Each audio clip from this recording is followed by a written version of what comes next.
The smoke was the first thing he noticed, a gray, languid curl tainting the air between them. George waved a hand, cutting through the haze his wife, Laura, had just exhaled. He pushed the foul cloud away and fixed a glare on the woman across the table. A single, venomous thought coiled in his mind: could there be a more boring existence than this?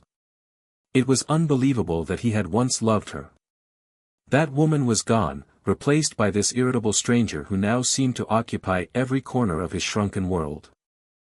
There had been a brief, golden period after his own retirement.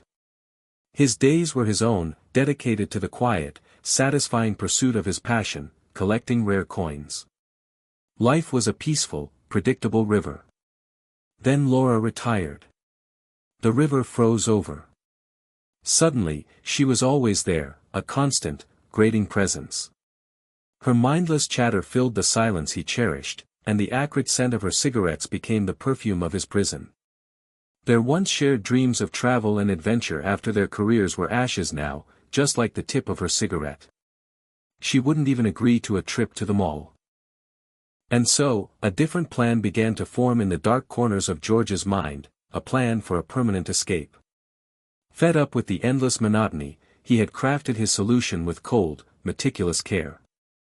Tonight was the night he would execute it. Divorce was a messy, expensive battle she would surely win, leaving him a pauper. But her death was a key. It would unlock his freedom, a substantial life insurance payout, and the value of the house and his prized coin collection.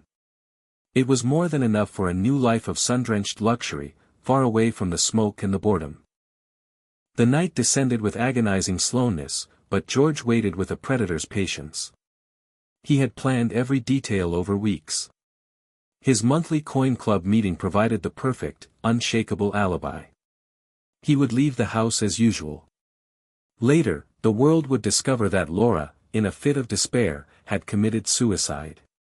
Of course, it wouldn't be suicide. The deed would already be done. A convincingly typed suicide note was saved on his computer, ready to be discovered, claiming she was simply bored with life. His own pistol, bought years ago and kept in his desk drawer, would be the instrument. A single, brutal bullet to the temple, the gun placed in her lifeless hand. No one would ever question it. He would play the role of the grieving, shocked husband, and then, he would vanish into a new destiny. The moment arrived. He found Laura curled on the sofa, knees tucked under her, utterly absorbed in the glowing screen of her favorite reality show. George peered from around the corner, his voice deceptively normal. "I'm leaving for my meeting now." Laura merely waved a dismissive hand, her eyes never leaving the screen. "All right. Go ahead." The indifference in her voice was the final confirmation. He wouldn't miss her. Not at all. He moved silently into his small study, his private sanctuary.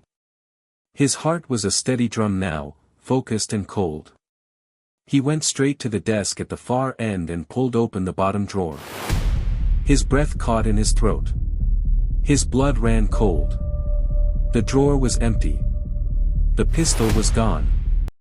A voice, smooth as silk and sharp as a blade, cut through the silence behind him.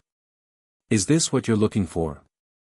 George spun around, his world tilting on its axis. Laura leaned against the doorframe, one of her hated cigarettes dangling from her lips. In her hand, held with a casual, terrifying menace, was his pistol. And it was pointed directly at his heart. The color drained from George's face, leaving a mask of pure, undiluted shock. "I read the message on the computer," Laura said, giving the pistol a slight, mocking wave. "Suicide? I can't even imagine it." "You misunderstood me, George." She took a slow, deliberate drag from her cigarette, her eyes, cold and hard, never leaving his. "You're so bored with me it drives you to murder. Well, the feeling is mutual. I'm fed up with you, too." "Laura," George choked out, taking a single, pleading step forward, his hand rising in a gesture of empty placation. "We can talk about this. We can." Laura's smile was a wintry, horrifying thing. "I thought you were at your club, she narrated, her voice chillingly calm. I heard a noise, came to investigate. I thought a thief was trying to steal your precious coins. She took another slow drag, the ember glowing brightly in the dim room. I found your gun. I saw a shadow moving in the dark, and I fired. You can't do this. George pleaded, his voice a desperate, broken whisper. But I can, she stated, her tone flat and final. For a while, I'll be the shocked, grieving widow. Everyone will feel so sorry for me. Her gaze hardened. But I'll get through it. I will be just fine. As George took another involuntary, stumbling step towards her, the sharp, metallic click of the pistol being cocked echoed like a thunderclap in the small, tense room. Laura smiled that icy smile one last time. And pulled the trigger.